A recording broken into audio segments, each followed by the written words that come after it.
Broadcasting live from Field of Ruin on the plain of Theros. This is Tap Tap Concede. Welcome, everybody. Graham here. Cameron here. And Nelson here. And today we're talking about Theros. Theros Beyond Death. There's been preview cards. Many preview cards. The Rose. No, I don't like it. T-Hero. I said, S. Yeah. Yeah. S edition. To heroes. T-Heroes. Yeah. Gonna go play around with heroes. Theros. Like Cheerios. There were so many preview cards. The arrows. How many ways can we do this? Before we get into it, we're going to remind you that the show is brought to you by cardkingdom.com. Check out cardkingdom.com/LRR for all of your card needs. They'll ship singles anywhere in the world. They'll ship sealed product anywhere in the U.S. They'll ship out-of-date, out-of-print sealed product anywhere in the world as well. And they're great, and they have great customer service, and they're really fast. They'll ship out-of-control sealed product anywhere that you are. Anywhere into the blind eternities. Anywhere. And you can tell them, loading ready, run, send me button, please, and they'll give you a little 1-inch button, which right now says, you are once upon a timing wrong. So wrong. I believe it's actually a contraction. It's you are once upon a timing wrong. I actually placed an order with Card Kingdom the other day. Ah. It shipped in the morning. Did you remember to enter the affiliate code? I did this time. No. Yeah. Nice. You never remember. I know, but I did this time. Guys, Cameron grew up. Yay. He's Cameron V2 dot. I feel maybe I should start putting an Esquire behind my name now. Yeah. Your hair's looking great, too. Thank you. You know? Thank you, Nelson. Yeah. Also, it's brought to you by you and your kind support of our Patreon at patreon.com/loadingreadyrun. Thank you so much. Please subscribe to this channel. Now, let's do a crack-a-pack, and then we'll talk about Theros, yeah? Yeah. That's Cool. what we're going to do. Yeah, let's do it. Huh. Eat that die. Wow, that die went... You sent it. You sent her. Sank. Sank. 1, 2, 3, 4, 5. Oh, we didn't get the one that's just paper? Corset 2020. Not recent. A really good corset. Sorry, what I want to say about this. It's like every time we look back on the year, we've been talking about the limited formats, and like Eldraine was an obvious outlier, but then the rest of them from this year were pretty good. And I think I never mentioned 2020, but I think it was my second favorite behind Radical Allegiance. When this was back on Ranked Draft on Arena, I was just jamming it. Yeah, the drafts were a good. I really liked the drafts. Would usually have like 1 or 2 questions, right? You have a few picks, and then the rest just kind of fell into place pretty smoothly after you made your staked your claim and maybe faced your decision about whether to splash in pack 2 or pack 3 at the beginning, like whether to splash for bombs. But then pretty smooth. Pretty. I good really drafts. enjoyed the life gain deck. Yeah, and it was losing to Drakaseth. This was given to us, by the way, by Logan, and a last name. It's written in like 3 different colors of Sharpie on top of one another. So Logan, who sent this to us in mail time. I want to say Ingalls. So do I. Logan from Innisburg. Yeah. So thank you. First up, speaking of this draft environment, we have the Heart Piercer bow. Could have just called it Heart Piercer 2020. Yeah. I've absolutely lost to 5 of these. I've lost to 4. That's my record so far. Yep. James, you and Good for Adam you. did a draft once where you played 5 in the deck, but you drafted 7? Yeah. So good stuff there. I mean, isn't the 7th one just better than like every other non-creature spell? I think that's getting to be too many at a certain point. Maybe you just actually don't even want to play less. Because you also it was do just need, 16 you do creatures. need creatures at some point. Maybe you wanted 17 creatures next to 6 Heart Piercer bows, and that was good. we're just waiting for there it is. It's a 2-mana artifact. You play a game and you're just like, okay, we had 1 stuck in our hand this time. Then you play another game, okay, we had 2 stuck in our hand this time. Let's go down to 6. Yeah. 2-mana equipment equips for 1, and whenever it attacks, Heart Piercer bow deals 1 damage to target creature defending player controls. That's relevant that it's the bow that deals the damage, because Death Touch creatures don't get to just kill things. Sorcerer of the Fang. Look, I like this guy a lot in the decks that I was playing anyway. It's a 1/3 for 1 and a black, human wizard, and for 5 and a black and tap, it deals 2 damage to target opponent or planeswalker. You got board stalls. Yeah. Things ground to a halt in this format. You could just sit there with your Sorcerer of the Fang and be like, well, we'll get there eventually. Feels bad to have to use removal on a 1/3. Yeah, reasonable offense/defense card in like a black-green deck. Soul Mender. If you are in the committed life gain deck, it was totally fine. 1 white mana for a 1/1 tap, you gain 1 life. You don't want to have to high pick it though. No. Feral Invocation, the combat trick I always forgot about. 2 and a green for a enchantment with flash that gives the enchanted creature +2/+2. So it's like a 3-mana combat trick that sticks around. It's the worst news when you're hoping to trade. That's so bad. Yeah. Reduce to ashes, 4 and a red for a sorcery, deals 5 damage to a creature, and then if it would die, you exile it. Kind of relevant removal to have in the format. It just floors me that they sometimes print these 5-mana kill spells that are limited only. It's sometimes it's sorcery and sometimes it's instant. You're paying so much mana. Yeah. And you're always just killing one creature and getting Yep. something else that doesn't really matter. Sometimes you have to. Yeah, but the thing is, sometimes they make you do it on your main phase rather than inside combat, and it's just it's actually a really big deal for limited. Sorry, It is. No, Yeah. you're right. Fairy Miscreant, 1/1 for a blue with flying. Whenever it enters the battlefield, if you control another Fairy Miscreant, you draw a card. If you got 4 of them, sure. If you got- Pauper All-Star. Yeah. Agonizing Siphon. I mean in limited you might get 6, but you never did. Spoilers. I draft black almost every time I draft this format. Sure. Agonizing Siphon is a card I like to have. It's 3 and a black for a sorcery. It deals 3 damage to any target, and you gain 3 life. Lightning Helix. Yeah. Turns out it also costs 3 generic and a black. I tell you why I basically always draft black, because I can't abide by drafting this set and not having 1 or 2 copies of Soul Salvage. Yes. Sure. Because that seems the games right. go so long, Yeah. and I'm just like, I got to get stuff back out of my... I did okay with a green something deck that had a Pulsive Murasa and a Loaming Shaman, and I could cycle those back and forth, and that worked okay, but otherwise it's just like, nah, give me Soul Salvages. I pick Soul Salvage high in this format. I'm like, okay, I've got 2 of them. Now I feel safe. Now we can actually I've got drafting. I've got Yeah. an episode of Tap Tap Concede for you to watch where we talk about our favorite cards from 2019, and yeah, there's this girl on the podcast. I think you're gonna like her. Did Kathleen talk about Soul Salvage? This is her favorite card of 2019. Amazing. Yeah. Vial of Dragonfire.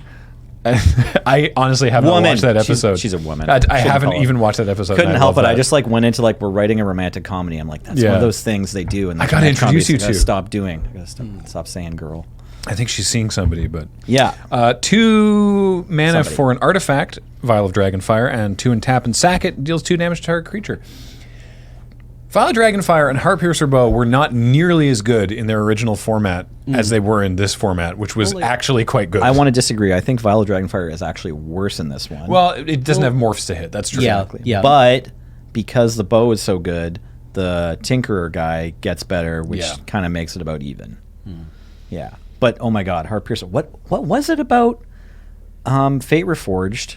Is it Fate It Reforged? was I think. cons. I thought it was in Was it cons. first cons? Anyway, one of the con sets had Heartpiercer Bow, and we never played it. It was filth. Didn't Yeah. kill anything. No. It just didn't kill anything, and this set had X1s. The thing is, this set has X1s, but every time you saw Heartpiercer Bow in limited, it's like they have like 3, right? And doing that seems like turns out like putting 3 on a flyer seems like a fine strategy in any game of Magic. Mammoth Spider. Good to have. That guy doesn't 4 and a die, green though. for a 3/5 with You know reach. Heartpiercer Bow's taking that guy out. Yeah. Pack Mastiff, 1 and a red for a 2/2 Hound, and for 1 and a red, each creature you control named Pack Mastiff gets +1/+0 until end of turn. That's a hard Pearson. I really like that's Heartpiercer. That's excellent. That's a Paddlin. If nobody got it, I really like this design. Yeah. Just the tiny advantage you've decided to give If you have more than one. your hounds, your bears, right? Like sometimes they literally just give you 2/2 for 2 and it's easy to cast, and sometimes they're like, okay, it's a little better, but not much. And I love getting to see the little grades of just like how much, but it's not a whole toughness better, obviously. Yeah. You know, They're- it's not first strike better and nothing like that. Like, they're basically bears, because I You almost feel never like, activate this. I right? feel like, well, just from a flavor perspective, I'm pretty sure this is on Tarkir, and if you've ever seen an actual Tibetan Mastiff, they're enormous. Oh, neat. Okay. Yeah. Bloodthirsty Aerialist, 1 black for a 2/3 flying vampire rogue, and whenever you gain life, you put a +1/+1 counter on it. It's just a great card. Is why Graham liked drafting the archetype he liked drafting. The black-white life Yeah, game? black white life. Pretty much. Flying Johnny's little cat. Yep. Yeah. Master Splicer, 3 and a white for a 1/1 human artificer, and when it enters the battlefield, you make a 3/3 golem, and then all your golems get +1/+1. Surprising amount of golems in the set. Wasn't this a downgrade in rarity from Rare? I don't New think Phyrexia? so. No, Is Master Splicer rare? I think this one was also an uncommon. Now there was a card called Blade Splicer Right, that was Blade a Splicer rare. was the rare. Yeah. And First strike. Yeah, it gives them first strike, and it's a 3-mana 1/1. Oh, And yeah. like this is a 4-mana 1/1, and that one I don't know if it has been downgraded or even reprinted. Is Blade Splicer in another set? I don't think Anyways, Blade Splicer's 3 mana though for Okay, 4 right, power. yes, that- this that is like was a what I 4 was mana thinking. 5/5. Blade Splicer's 3 mana 4/4. Yeah. Yeah. Right. And it's even got it wasn't. Oh, Oh, yeah. it was in a Modern Masters. Cool. But not an uncommon. Right. I think this card's gotten a little bit of play in Modern. Overcome is next. 3 green for a sorcery. Creatures you control gain +2/+2 and trample until end of turn. You know what this isn't? It's not overwhelmed. Sure isn't. You can still win a game with it, but it's weirdly it's not as good as you might think. But it's still totally fine. It's weird how much that just extra +1 power matters on this effect. If you have an army of tokens, you'll still win with this. But that's the thing. But if you just have like 4 creatures, this it's like isn't really an army of tokens set. You can do Yeah. green white, like raise the alarms and Yeah, stuff, and like there's the inspired the charge. little ferocious pups are good But- with it, but It didn't. Yeah. Anyway, our token is a Chandra nice. Awakened Inferno emblem. excellent. The one that gives you, that pings you at the beginning of your upkeep. Our land is a Swift Water Cliffs. And the emblem is kind of funny, actually, because our rare is a different other Chandra. It's Chandra Acolyte of Flame. Nice. 1 red for a 4 loyalty Chandra. For 0, put a loyalty counter on each red planeswalker you control. For 0, make 2 1/1 red elementals. They gain haste. Sack them at the beginning of the next end step. And for -2, you may cast target instant or sorcery card with converted mana cost 3 or less from your graveyard. If that card would be put into your graveyard this turn, exile it instead. I mean, the elemental deck. Oh yeah. The elemental deck. Oh. Oh, yeah. With this as well. Oh, yeah. At the pre-release, I got to play this and the uncommon one and get the regulator down. We won that game. Yeah, no kidding. Yeah, I'd hope so. Yeah. Holy moly. Yeah, first, like, you slam the Chandra here, right? Yeah, I think so. In draft, it's either Chandra or Aerialist. I really like Aerialist. I mean, too. Aerialist is very good. Chandra is a more like expensive card, and she's going to go in constructed decks, so she's got that going for her. I would take Aerialist over Agonizing Siphon. Or, Oh, yeah. for sure, For sure. But then maybe I take Chandra first. She has the higher ceiling than the Aerialist. If you can find a Risen Reef in the draft and put the deck together, Yeah. that's so wild. Or if you have any spells that you care about copying. The thing is, like in draft, she's usually just like 2 1/1s with haste every turn, and she gets to remake them. But a lot of draft decks can just handle getting attacked by 2 1/1s, Right. and like she doesn't tick up to an ultimate. No, but the Flamekin Brawler. Yeah, is like good, all the which is commons. who's also a common. Yeah, so that's what I'm saying. I'm arguing for Aerialist, I think, because you have an easier time pulling off a powerful synergy. With Chandra, I think you have a slightly harder time. I mean, it's pack one, pick one. So you've got time in the draft to build this elemental deck, but you're like, it's not even just a red card, I would say. Like that, the Brawler is red, and there's other good red elementals. But I think to be in an elemental deck, you're pinning yourself out of black and white. Right. So you're Whereas saying with this- the black card, I think you could actually then go into any of the 4 other colors and just have black cards to support it. To gain So like life. the Aerialist could be black, white, or black, green, or something. Whereas Yeah. this, you have you to think be the Chandra has to be teamer or paired with red or blue. almost or green or always blue. green. Yeah, it's like Yeah. either red green or 3 color. I would say Right. because I think it was like blue green was a deck, red green was a deck. I don't know if blue red elementals. It's like pretty reliant on uncommons and rares. Yeah, because the blue red like signpost uncommon was the Jin, right? The Yeah, Storm- 2/2 haste, right? 2/2 Yeah. haste, which was just not that exciting. Exactly. So if you have just like a great blue red deck that has some elemental synergy, sure. Right. And in that deck, Chandra is probably okay, but not amazing. Anyways, we've run out of Cool. time to make this pick on No, Moto. it's fair. We goof grabbed and we got the Soulmender first. All right. Classic. Okay, so what's So, happening hey, at Theros? Yeah, let's talk about What are we goof Theros. grabbing out of Theros? Whew. Let's start all the way at the I bottom. almost got it. I almost got that segue. Let's start all the way at the bottom and look at the new basics.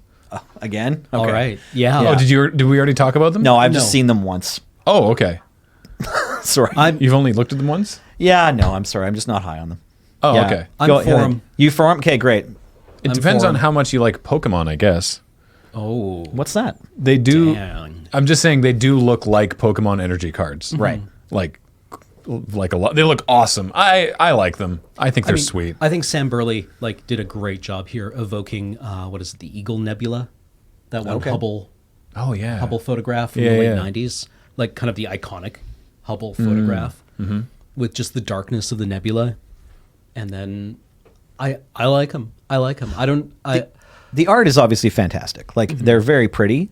They don't say Magic Land card to me, so I'm just going to be part of that old boring camp. I mean, okay. like this isn't my Miles Davis album. That's okay. As a blue player, Yeah. I have come to terms decades ago with the fact that an island is not an island anymore. Frequently, it's a river. Sometimes it's a waterfall. pond. Sometimes it's a pond or a fountain. Which is like the opposite of an island. Yeah, exactly. Right. Yeah. Yeah, it's like the photo negative of an island. Yeah. So the idea that the land is always a land, starfields exist as a coordinate space in three-dimensional. Yeah, there could be all kinds of lands. We could be looking at whole planets of blue mana in there, right? Yeah. There's stars on the art. What part is the island? Who cares? We can infer there is an island somewhere in the scope of where you're looking in this photo. Sure. I'm looking at real estate websites sometimes, and there's an island for sale on Vancouver Island, like inside either Cowichan or Shawnigan Lake. I think it's in Cowichan Lake. There's an island Really? that's for sale. Yeah, it's like $500,000 and has no no services or anything. It's just like an island, but it's a private island.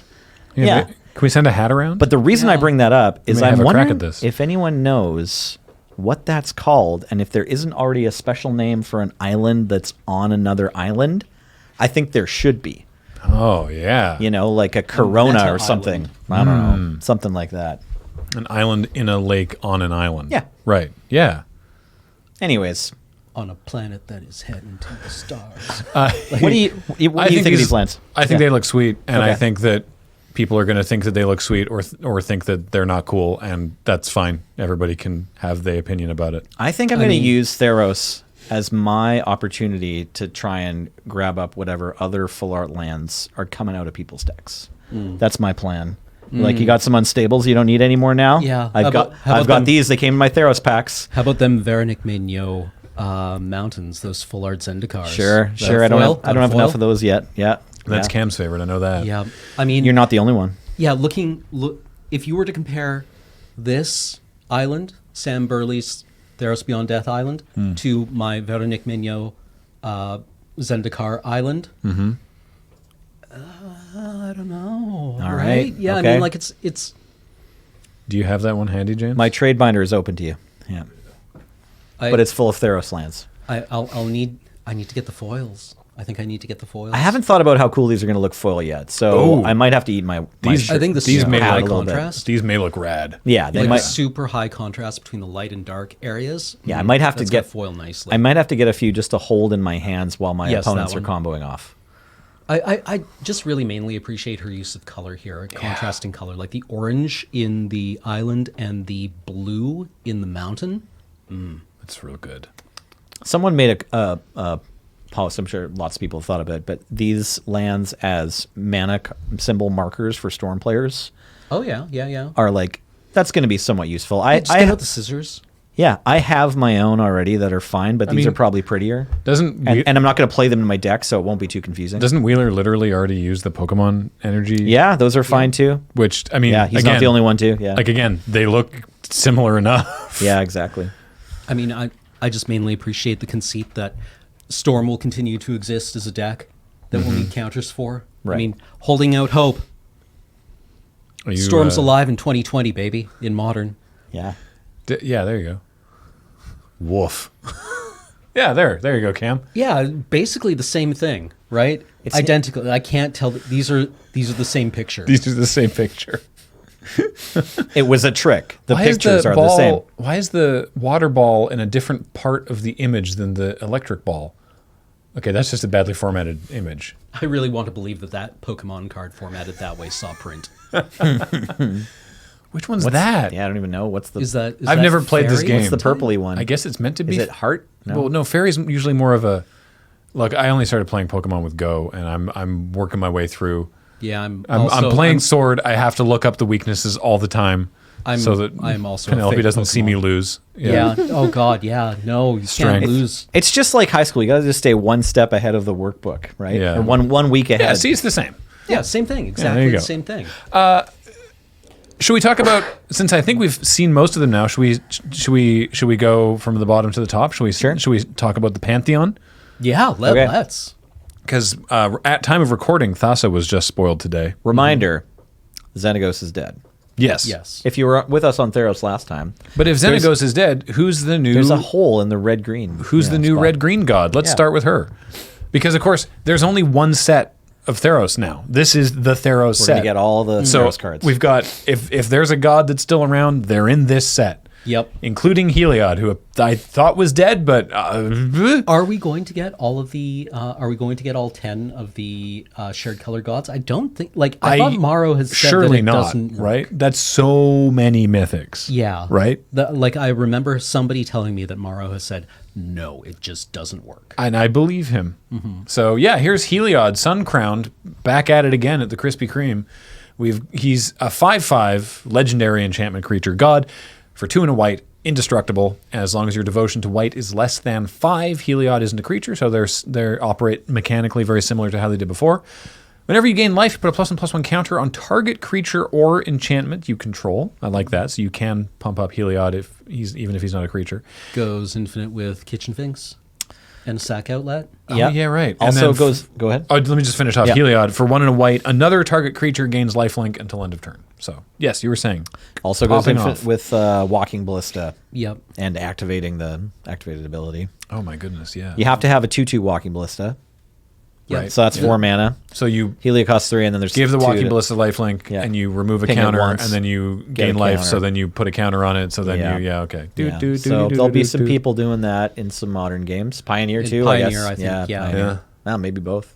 Brief graphic design shout out. I love how they have melded the new legendary frame with the enchantment creature frame. Oh, yeah? It's really nice. Well Just done. The way it's sort of crowned there at the top, and the bits that they did enchantmentalize and the bits they didn't, looks really good. Who are you waving that spear at, Heliod? So does anyone know the lore of how Heliod ain't dead? I thought Heliod was dead. I thought that was the whole thing. No, Heliod Did I miss? Did thought I Xenagos did was I dead, but completely Heliod- misconstrue what happened at the end of the Theros story? From what I understood, Heliod just straight up killed Elspeth. Oh, He was like, I thought "We they need you to killed kill each other." Xenagos. yeah. Elspeth killed Xenagos, and Heliod's like, thank you. You're now a murderer, Oh, okay. so you gotta go. Sorry, but we can't have people killing gods. All right. If you want to tell me what I got wrong in the story, do it in the comments, not on my Twitter. Thank you. Next, we have. I just had so many different people telling me the same things that I got wrong last time I talked about the Theros lore, and it's like I don't need 12 people to tell me the same thing. It's fine. Do it on my Twitter. Tell me what Graham got wrong. I have time for you. I have time. I want to use it doing other things. I got him to stay here. We're still on this. Thassa. Okay. Thassa, comma, deep dwelling. The deep dwelling Thassa. Now with a monodent. Yeah. I guess it's called a dent. spear. What Like- happened to her other 2 bits? Didn't she have a trident? She had a She had a bident, bident. She had a bident, which of course, a Kiora bident. stole. Oh, what a dick. Yeah. After convincing the Tritons of Theros that she was Thassa. But I like Kiora. Yeah, but Well. Kiora's... no, Kiora is a great character, but Yeah. she's like not nice. Okay. Yeah, she's She's not evil, but she's she's an agent of chaos. sure. Chaotic neutral. All right. Hey, nice bident. Be a shame. Yeah, exactly. Be a shame if I just took that and left. So she couldn't go around without a giant stick, so she had to get a new one. Yeah. So she's 3 and a blue, so 4 mana this time, for a 6/5 legendary enchantment creature god, indestructible. As long as your devotion to blue is less than 5, Thassa isn't a creature. At the beginning of your end step, exile up to one other target creature you control, then return that card to the battlefield under your control. So you get to blink something of yours, and for 3 and a blue, tap another target creature. Okay. Sure. So this is much more of a build around than the original Thassa was. Yeah. So your first, so Thassa's evolution here, in case anyone's curious, she started off as a 3-drop enchantment that turns into a creature later. And then at the beginning of your upkeep, you got to scry 1, and for 2 mana, you can pay to give something unblockable until end of turn. Yeah, that was the original Athasa. So she had an ability that affected the board. It's kind of like a good win con. If you had something that was like a 4-turn clock, you could activate. But mostly you just sit around and scry with her, and then she's this incredible blocker. So it was more of like a... You usually saw her either in control, or you'd see her sometimes in the mono blue devotion deck, but she wasn't like a really important player in that deck. It was more about winning with Master of Waves. Mm-hmm. And this new Thassa is much more invested in the board, and like the 4-mana Thassa's getting ready to kind of play Magic a lot more. I like that she's a soul herder. Mm-hmm. Yeah, so that'll be cool. Yeah, maybe we'll see her. I'd like to see that. Oh, right. And James is showing, if you're not watching the video, you won't be able to see this, but they have showcase frames for the 5 monocolored gods, which are the constellations in the Theros sky of these gods. And so it's illustrations of the gods as their constellations, and they look really cool. Yeah, this is pretty cool. Okay, this part of the space theme I can really get behind. Yeah, I guess she has a Bident again in this one, at least. It looks like she has a Bident in her constellation. They didn't change the sky. Yes, the constellation will still have a Bident, won't it? Kiora stole the stick, but didn't steal those stars. Wink out the star. Yeah, exactly. Next, good attention to detail, Wizards. Thank you. Next is Erebos, Bleak-Hearted. 3 and a black for a 5/6. All the other stuff. The devotion is the same. Is the devotion the same for all of them? 5. Looks like so yeah, far, it's all 5. Every single one of them is indestructible. They need devotion of 5. Legendary enchantment creature gods. I'm not just going to say that for the next 2. Erebos is whenever another creature you control dies, you may pay 2 life, and if you do, draw a card. So before, you had to pay mana and 2 life to draw a card, and now this is just whenever a creature you control dies, which might happen just through the course of gameplay, or maybe you want to sacrifice something and pay 2 life, and then you get to draw a card. I like that. Also, for 1 and a black and sacrifice another creature, target creature gets -2/-1 until end of turn. So he combos together in a neat little package, really. Yeah, I mean, I'm not super sold. I can't tell whether this card is like shit hot or just kind of good. But I think it's at least kind of good. Yeah, I don't think it makes it into my Highlander deck. Yeah, I don't know if it's going to make the cut in Aristocrats Highlander, but there's an Aristocrats standard deck. It might get into John's Sacrifice. Yeah, right? I think this guy wants to hang out with Judith Corvold and Judith yeah. and Mayhem Devil. Ooh, I may make Seems that fine. Yeah. Probably just 1 in the deck list. I don't know, like, do they play a Bontu? They don't play a Bontu right now, do they? Like, good standard lists? I don't think so. Well, Bontu isn't standard. No, isn't there? Yeah, there's a Bontu from War of the Spark. Right, yeah, where you enter and sack any number. It's a similar kind of like big expensive payoff, right? Yeah, but this one, I forgot that Bontu existed. Different. Like I feel like God Eternal Bontu is who I was thinking of, which also is like this big creature. It's kind of expensive and it sacrifices stuff, and that's kind of similar to Erebos. But I could see that. For 1 less mana, and you also don't have to have like the perfect board to get the value out of your trigger. You maybe can just like play it when you have time. And then you'll sacrifice stuff later, and then you'll be drawing cards. And I do like that Erebos is a May clause on the draw, right? Like it's not like the who's the guy from Ravnica, Zombie Knight, 3/2 Corpse Knight? No, 3/2. Sorry, right. Whenever a creature you control dies, lose a life, draw a card. Right. Oh, Midnight Reaper. Thank you. Midnight Reaper. Yeah. Like that can get away from you sometimes if you're having a big turn in Aristocrats where you're like sack 6 creatures. Go to 3. Yeah. Yeah. No, I've seen some Twitch highlights that are just like kill the opponent's board while they have 2 Midnight Reapers out. Gabby did it recently. That got into the like plays of the week from CF or something. Yes. Yeah. It's you ride the lightning, but Erebos gives you that option. I like that. Yeah. Next is Perforos, Bronze Blooded. 4 and a red for a 7/6. All the other stuff. Other creatures you control have haste. And for 2 and a red, you may put a red creature card or an artifact creature card from your hand onto the battlefield, sacrifice it at the beginning of the next end step. I'm sorry, is this sneak attack? Only for red creatures or artifact creatures. Yeah. So yes, but is this sneak attack? But I mean, it costs 1 more. Sneak attack with restrictions, but yeah, it is. It's sneak attack that you can search in your library if you can find a creature So yeah, sneak attack from Urza's Saga? Thank you. Yeah, Saga. This is the first one. Is an enchantment, just an enchantment, not a creature. What are they even doing? For 3 and a red, and just sits there. And then for a red, you can put a creature from your hand into play. It has haste, and you sack it at the beginning of the end step. I mean, I like that Perforos has the ability to conceivably turn himself on at instant speed.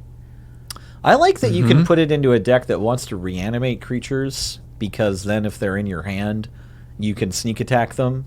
And also, if you're already looting and discarding cards, you can just reanimate Perforos. I think to sneak Perforos attack is going to them. be great in cubes. Yeah, quite possibly great in cubes. He gives all the creatures haste, not just the one you put in. Someone was saying cool. in standard, good synergy with Ilarg the Raise Boar. Yeah, I feel like I need to get me a set of Dracuseths. Oh my god. Like, that's where we're at, buddy. Your Dracuseths that people were eating you in limited. Red. Yeah, right? they're going to get into the old... Yeah, well, that and Torbjorn's. Or sure, because it's 3 red. Torbjorn. I was assuming that Fire Knight, like as soon as they printed the uncommons with from Throne of Eldraine with the really hard to cast mana costs, I was like looking at them like, which one of these is playable? Yeah. And specifically one of the black ones, they're like, it's a sorcery. No, we're reprinting Gary. We can't give you a creature. The creatures have to be like kind of meh. So there's like a black-red one that it's okay. Yeah, but you like can sacrifice to shoot things, but the black-blue one, it's like, no. You just, but like that, the Black Knight that goes on the adventure. Right. 3 mana Murderous Rider. Chupacabra. Right? Oh, like, yeah, exactly. Oh, Murderous Rider. He's got 2 black pips, Anyways, and Torbjorn, pretty good one. And he's got, or Torbran. It's Torbran. We say Torbjorn every time. Why do we say Torbjorn? What? Why do we say Torbjorn? Because Torbjorn is a character in Overwatch who's the dwarf, basically. I'm sorry, I asked last week, too. I think, no, it's okay. I think in lore, Torbjorn in Overwatch is just small and good with making things out of metal, and sure, he's a fantasy dwarf. He absolutely is, just like from the mines of Effen Moria. Is little Torbjorn, but no, he's actually just a random guy from Sweden. I think he's from Sweden. Yeah, sure he is. Anyway, Torbran is the magic card, but look forward to us never saying that name. And the last one, this card looks really exciting. Yeah, it sure does. Last of the monocolor pantheon is Nylea, Keen-Eyed, 3 and a green for a 5/6, etc., etc. Creature spells you cast cost 1 less, always good. And 2 and a green. Reveal the top card of your library. If it's a creature, put it into your hand. Otherwise, you may put it into your graveyard. So you have to reveal, so everybody gets to see the top card. If it's a creature, you get to put it in your hand. Otherwise, you can go, that's going to stay right there, or I don't need this. I like that a lot. I guess Courser of Crufix, kind of like analog for this. Yeah, well, they've been clearly not as good. They've been giving us this ability on like bad commons for a while. Yeah, like there was one in War of the Spark. There was something similar in 2020, right? The Shadows over Innistrad. There was the uncommon. Okay, the wolf guy or whatever. He was a town crier of some kind. And you pay mana, and you look at the top 3. Yeah, he's actually like in some modern combo decks. I forget what this guy's called too. We play him in Highlander too. When he usually shows up in decks that are using the Devoted Druid infinite mana game, right? Because he's good with that. And so Nylea is another one where it's like, if you have infinite green mana, you get to dig through your whole deck. Excuse me. And find creatures. But if you're combo winning with creatures, then that's fine. I respect this card. I think it's going to be solid. Yeah. I don't know if it's going to be a huge powerhouse in Standard or not, but it'll get into plenty of singleton decks. I like how all the monocolor gods they're all 1 colored pip and 3 generic, except that they're not, because Heliod lost one of his pips and Perforos picked it up. Like, Thassa, Erebos, and Nylea are all 3 and a color. Right. And Heliod is 2 and a color, and Perforos is 4 and a color. 4 and a color, yeah. That's just kind of funny. Yeah. They average out very well. It's neat how... Go ahead. Yeah. No, go. It's neat how they play with cycles. Sometimes you see like cycles where the charms from Ravnica are a good example, where you see like these identical mana costs across a big cycle of 10 cards, where it's just 2 colored pips, 1 from each color. And then the abilities that they grant, they try to make sure that there's kind of like a set of abilities that obviously isn't too good for that mana cost, and then also in keeping with the rest of the cycle, where they try to keep, like, if they want it to be a slightly pushed one, they keep it in the slightly pushed spot. If they want it to be a really pushed one, they try to keep it in a really pushed spot. If they want it to be outside, they try to keep all of them kind of outside. And with these gods, it's like they obviously mostly wanted them to be 4, but then one of them was going to be sneak attack, so they had to test it a bit. And they're like, okay, we're going to make it work at 5, and then they activate it. It's going to go from 1 red to 3. So there are 2 more gods that we know of currently. One of them is Athreos, Right. the Athreos, Shroud Veiled. Is this a buy a box promo? It is. Yes. Oh, okay.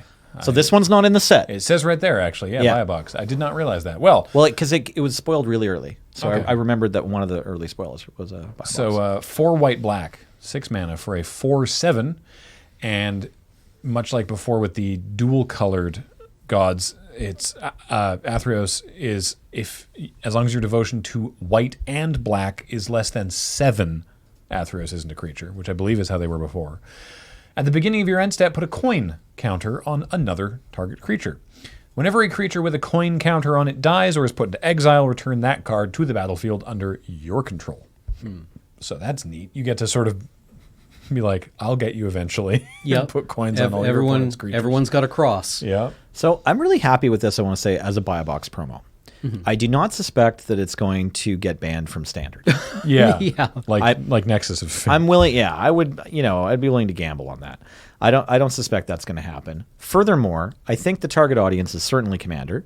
Yeah. I think it could be perfectly fine in Standard. Like if you want to build a deck that profits from all these abilities and maybe turns it into a creature, I do think it's a solid card. It's a 6-drop, and there's a lot of good 6-drops right now, but mostly it's going to be Commander players who want it. And I think trying to sell booster boxes to Commander players in 2020, the year of Commander, I think it's a strong strategy. Yeah, it reminds me of the Boros Minotaurs from Dominaria, Oh, okay. right? Where it was like, Yeah, the Fire Song and Sunspeaker. Yeah, Yes. it's like this is a cool commander. Yes. That's kind of like got a neat ability that people no will other want. no other commander does exactly this, right? yep, people will want it.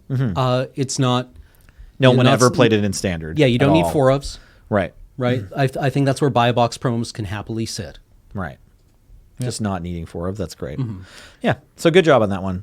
Whoever was in charge of the buy a box promo. Thanks for not making it Nexus of Fate. Also, thanks for not putting Nexus of Fate in Theros Beyond Death. No one wants that. No, but you knew that. That would be very silly. And the other god is in the set, which is Clothis, god of destiny. So I like that previously all the gods were name, god of thing. And this time they're all name, comma, Sobercat, kind of. hyphenated Yeah. descriptor. Except Clothis is brand new. So Clothis is god of destiny because there was a power vacuum. Where have you been, Clothis? Who are you? What's there your was story? a thing that happened that you missed. She's been busy, I guess. So one red green, 3 mana for a 4/5. As long as your devotion to red and green is less than 7, Clothis is not a creature. At the beginning of your pre-combat main phase, exile target card from a graveyard. If it was a land card, add red or green. Otherwise, you gain 2 life, and Clothis deals 2 damage to each opponent. Sign me up. You like this one? Yeah. Oh, yeah. This is like, It's a pretty straightforward fit into red-green warriors here, I think. it's like a less busted Keranos. Yeah. Okay, sure. That's a decent comparison. Well, it I was does- just trying to think of whichever god from the first round through attacked the most, because this one, even though it's up to 7 that it needs, like it wants to attack. It's a low drop creature with a trigger that is only okay, right? Yeah, Like but I the- think like if you I was looking Yeah. at her. Sorry, Cam. I was looking at her in the same sort of Keranos way, where it's like, cool, we'll just get Clothis out there, and she's just going to sit there, and every turn I'm going to get to do something. Now, obviously, you have to have a target. There has to be cards in a graveyard for Right. you to exile. But it's like It's just either- non-land cards deal 2 damage to your opponent, right? Yeah, I'm going to get to like zot something and gain some life, or I'm going to get to make some mana, and Clothis just sits there and does stuff. If Keranos said only that he could bolt opponents, then that would be pretty similar, right? But I think your possibly not giving Keranos enough credit if that's the comparison you want to make. No. Okay, Keranos is way better. Right. I'm putting Klothys in a similar mental zone where it's like how it acts, right? Yeah. Okay. Like she'll attack, and Keranos did too, but I'm sort of imagining that she's more of a utility. Yeah, like I imagine quite easily a couple of turns you play this on 3 or maybe 2 if there's a mana dork, right? Yeah. And make mana for a couple of turns, and then 2 turns later you slam whatever the Fanatic of Mogus analog is in this falter a bunch of the opponent's team, and then crack in with Klothys and close out the game. Yeah, right. And presumably you're doing some sort of self-mill here. I know that we don't have Satyr Wayfinder. Well, we might. Unlikely they're going to reprint Satyr Wayfinder, but whatever kind of mulch effect green is going to have, right? Because you need targets for that, or else she's not going to do the thing. Yeah, I mean, maybe in these colors you can play some creatures that die. Like there's... I mean, they're only the ones that come to mind because the last time I played Red and Standard, I was just trying out that the 1-drops deck. But there's Torch Courier in this format where it's 1 red, and then you can sacrifice it to give something else haste. And there's also the Rakdos Devil that's like 1 mana, 1/1, and when it dies, it pings something. So those both, you can either activate Spectacle because you attack and they don't block, or they can block and then you can turn it into a Klothys trigger. So... Yeah, I mean that might be even a deck kind of where you have like these idiots that are sort of annoying to block because then they're going to turn into 2 damage. But if you don't block them, then Klothys is going to attack again next turn. Like you have to block them to turn off her devotion. Yeah. But then she'll just get you with the graveyard trigger. I feel like she's just going to be sounds fun. Really annoying to play against. Yeah, no, for sure. That sounds. I think you've sold me.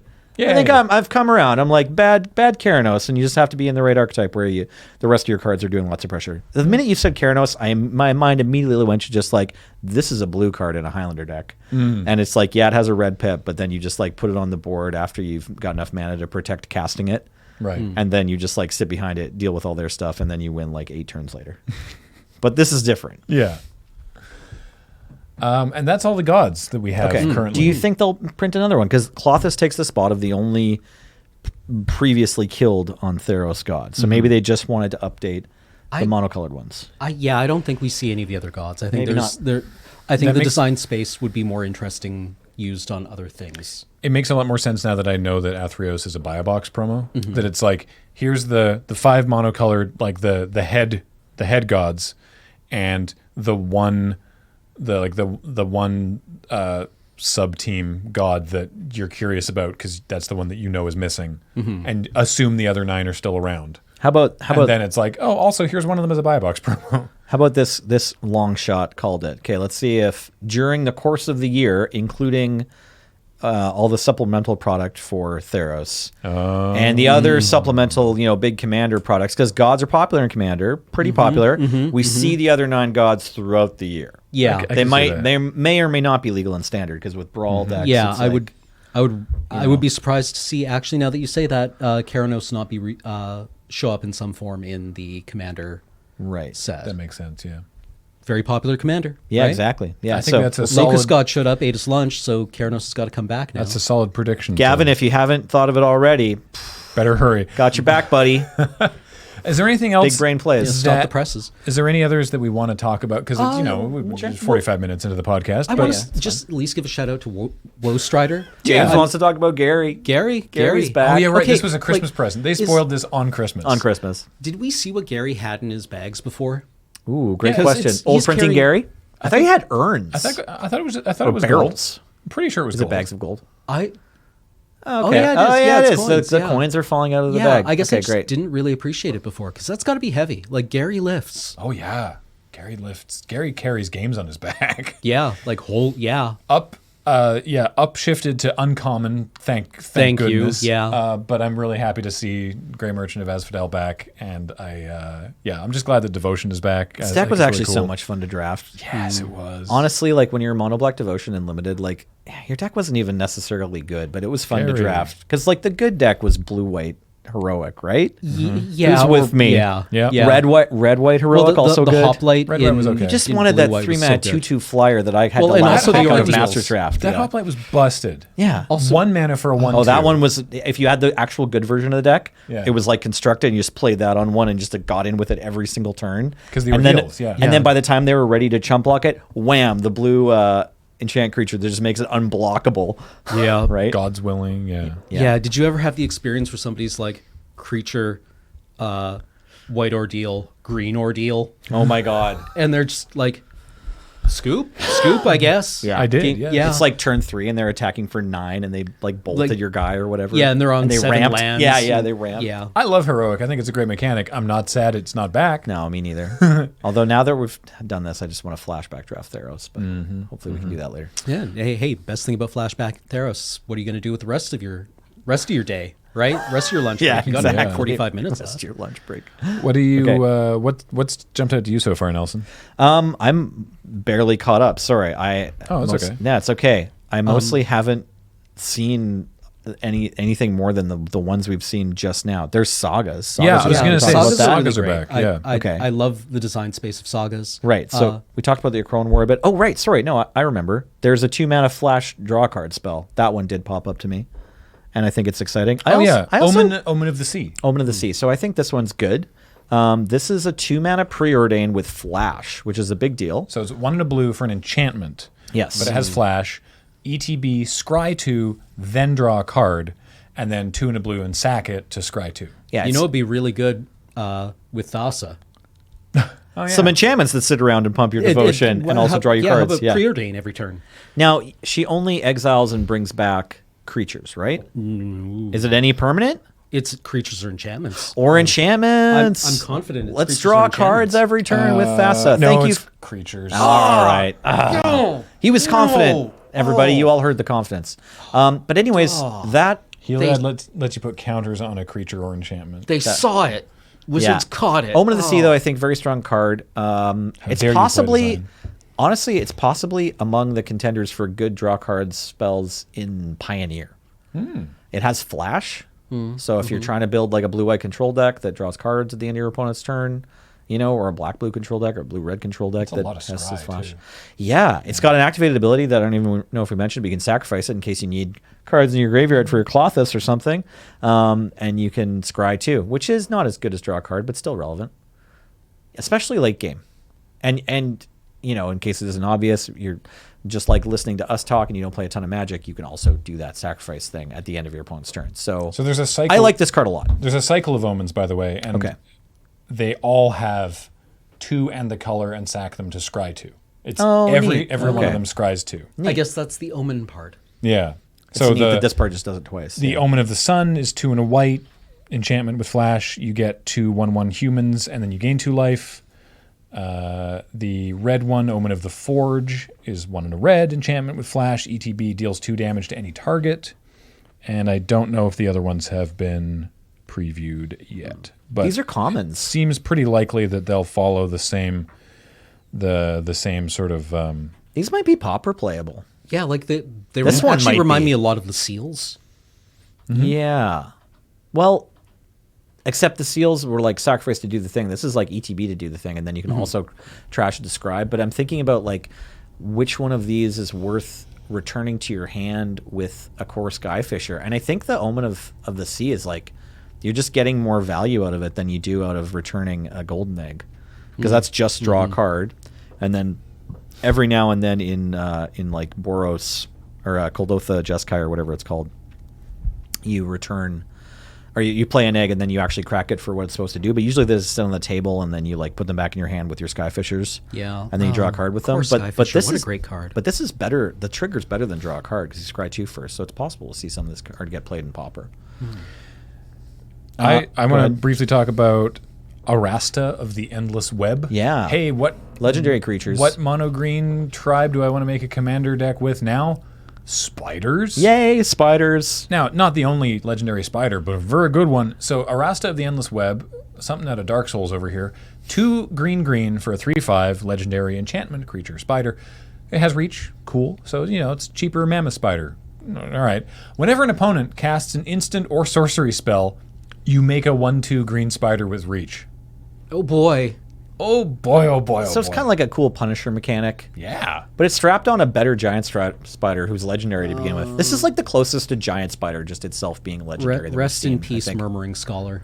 Or Muttering Scholar. Oh, really? The guy from... Oh, I the guy see. from Ravnica. That whenever you He cast just an instant stuffs sorcery. yeah, I was thinking you were going to play this to replace it. I'm like, those two completely opposite things, Cam, and then I Murmuring understood. Mystic. Murmuring Mystic. Murmuring yeah. Mystic. He makes birds. He makes 1/1 birds. Every time the Murmuring Mystic player casts and destroys it, they get a 1/1 flyer, and the Errasta player gets the perfect blocker it's just, for that. This thing just crams Murmuring Mystic. I mean, right? you can Like, cast Charge or something in your Mystic deck.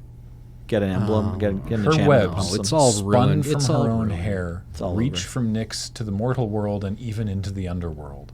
It's almost a poem. Wow. So this is a really cool card. Probably going to see it flop on some commander tables. Freaky little like red might be- translucent spider babies. This Yeah. Blah. This sort of thing, you might also see it as sideboard tech in Standard. yeah. You know, that Murmuring Mystic was a real card in post Guilds Standard. I wanted to talk about Polukranos or Polukranos. We're still not sure. Let us know in the comments. Poly K. Poly K. That is actually what we call them around YJ. Polukranos, comma, Unchained. So this is a 2 generic and a black and a green. So 4 mana gold card, legendary zombie Hydra, and it enters the battlefield with 6+1/+1 counters on it, but it escapes, and it has escape for 6 mana and exile 6 other cards from your graveyard. It escapes with, by the way, cool templating. We already talked about it, but it's so cool. With 12+1/+1 counters on it. So Did we talk about that templating? Did you guys talk about it last week? I thought we did. Anyways, It's cool. I love that. They just say it escapes with. I love it. I love that templating. Yeah, and then okay, so that's all pretty good. It also has an activated ability for 1 generic and a black and a green. It can fight another target creature. So you got a 4-mana 6/6 that escapes for 6 mana and exiling 6 cards from your yard and comes back as a 12/12. Sounds great, right? Oh wait, it has a triggered ability as well. Sorry, it's a replacement ability. If damage would be dealt to Polukranos while it has a +1/+1 counter on it, prevent that damage and remove that many +1/+1 counters on it. So that's a pretty big drawback. If you can manage to just like play this and like get it through to your opponent without being blocked, that's probably your best game plan. Like, I feel that, like, escaping this, next turn you fight their blocker and then swing through and hit for 9 is probably fine. I mean, Yeah, if you get to the that's point a lot to of mana, escape but this- yeah. If you get to the point to escape this for 6 mana, right, then you have 6 mana, so you can fight 2 Twice. things, and Yeah. they're probably not going to be able to do 12 damage with the 2 things you're fighting. Maybe. I think I would be pretty happy escaping this next turn, fighting 2 things, and then cracking in for 4. It's Yeah. kind of Right, cool like, they can eat depending on death what's touch left. creatures because there's a little bit of that floating around. There's Foulmire Oh, Knight that's true. hangs out Death in the Touch doesn't black green. kill it. Yeah, Black Green Adventures plays Foulmire Knight, so that's kind of the kind of thing you want to put in front of a big attacking green creature. I also really like, So maybe this is great. I don't know. I'm worried it's going to be a flop. even though it's super gross, that he's got 2 new heads growing that are like a different fleshier color out of one neck stalk. I didn't notice that. Because he's just had a head taken off. Right. I don't Yeah. want to think about it too much because it seems like it would be really disgusting to watch, but it's great art from Chris Ron. Yeah, you can just really feel the, oh, come on. Yeah, the art. From Also, Yeah. there's some other characters in the art. There's some scale humans or whatever, or scale humanoids, and Returned, like I guess, yeah. they don't seem to be really doing anything. Like Polukranos seems to be like freaking out and screaming and obviously whipping all its heads around in different directions because that's what the chains are leading us to understand. But then like it doesn't also seem to be kind of fighting anyone or like who just took those heads out. They just were regrown, but there's no other character we know that's going at them. There's just kind of some zombies shuffling around. Can you drown a Hydra? Ooh. You'd have to ask Theseus. I think you should just ask Alex. He would probably know. Yeah. Yeah. Anyway, so this card, it's a puzzle to me. It's got a lot of raw power, and it's got some synergy with itself, obviously. So I think we could probably see it in a finisher in Jund Sacrifice, but if they need another one. I think this is... It dies. Yeah. So that's cool. So previous Poly K was fine. It's like a 4-mana 5/5. You're super happy with it. No drawback except legendary. Yeah, and then you monsters and then and fight monsters some says things. once to like hopefully wipe their board and get in for 12. Yeah. And And he was fine. I've even been playing this in Pioneer a little bit. Yeah. I think Unchained is better. Okay. I just don't know. It's a completely different deck, right? Totally different kind of card. I think because Still a big chonker. Yeah, He's I just still know a that big chonker. I just know that World Eater was showing up in the Magic Online cubes, and people were like, "Why?" Right? Okay. It was like the joke card. It was like, "And Polukranos is here." Okay, right? It just didn't do anything in It's the a cube yeah. full of supremely powerful Magic cards and Polukranos. Was like the joke, right? Right. And I think Unchained is better. How much better? That remains to be seen. I think in Power Cube it still wouldn't be very exciting. Tune in to play next this. week. We still won't know the answer, but tune in anyway. I just wanted to give a shout out to Woe Strider. People have been asking me Right, about it on right, Twitter. right. Let's talk about Woe Strider real beginning of quick, this- and then we'll of- probably and take it's- it home after that. It's Goat Viscera Seer, 3/2, 3 mana, but basically a very similar card to Viscera Seer. Does it have a free sack outlet? It is a Does. free sack It has outlet. the Viscera Seer text right on Yeah, it. That's why it is Goat Viscera Seer. Oh my Yeah, goodness. so Tuna Black. Yeah, go ahead. Tuna Sorry. Black for a 3/2 horror. When Woe Strider enters the battlefield, create a 0/1 white goat creature token. He brings his own lunch. Sacrifice another creature. Scry 1. And it has escape 3 black. Exile 4 other cards from your graveyard. Woe Strider escapes with 2+1/+1 counters on it. I So- like it. Yeah.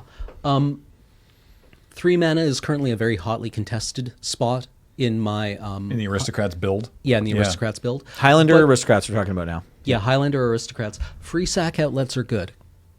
Yeah, free sack outlets are good. That's going to be true in Standard as well.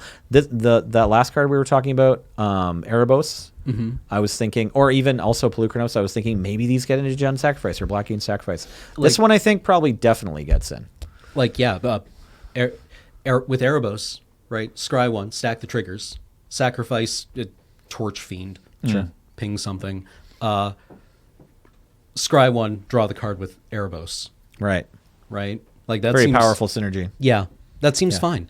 Having a 3/2 that can come back as a 5/4, also, That also brings lunch. that also brings lunch. Brings lunch. Is actually this guy gets better. Yeah. This guy gets better. I was kind of medium on it at first, and then I think I also just think there's it'll some look good in foil as well. Yeah, I hope Important. so. Leg too the- long. Legs too long. It reminds me of a 80s horror science fiction film called Extro, I want to say. It was just spelled XTRO. I want to Extra. And there are some deeply distressing gifs you can find from that film. Oh, good.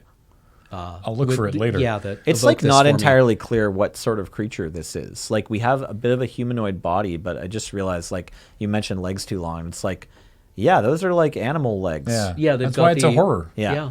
Yeah. It's awful. Hooray. Yeah. You know what else is awful? The podcast being over. What a shame. Darn. It was just getting the going. saddest great segue of them all. Yeah. Yeah, that's going to do it for this week. If you want to see all of these cards being played by real humans, and then you can make your own decisions about whether they're good or not, the pre-release is this Friday. Tune in this Friday. Yeah. Coming up. Starting at 11 a.m. Pacific time on twitch.tv/loadingreadyrun. It's going to be, Nelson's going to be there judging. I'll be there Along judging. with Serge. And the be there players too. are going to be myself and Cameron and Kathleen and Adam from Loading Ready Run. And our guests, Nissa Cosplay, Alias V, the Asian Avenger, and back from Wizards of the Coast, Melissa DeTora. It's a stacked lineup. Very excited about having all these folks up here. It's going to be a real fun time. And a reminder, if you haven't seen what a PPR is, what you haven't seen a pre-release before, is that we're going to be streaming all day long. We're going to be building sealed decks out of actual pre-release kits, just like you can play at the pre-release. And this is the first time that anybody outside of Wizards of the Coast gets to play with these cards, and so we're super excited about it. Yeah, I'm really looking forward to seeing who utterly shames me. Me too. In front of thousands of viewers. I hope this I'm time. judging for your matches. It's the best part. Yeah, Yeah. who just absolutely demolishes me. Yeah. Someone's going to crush Cam. It's going to be great. Yeah, it'll be awesome.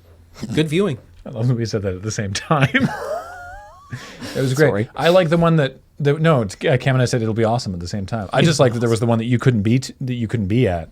Right. And you were like, okay, one of you has to lose catastrophically because I'm not going to be able to be here. And I said, I'll take that bullet for you. Roger. And boy, did I. Thank you. I appreciate it. Not on purpose, but I guess by saying that it happened. Yeah, to you from failing hands we throw the torch. Thank you.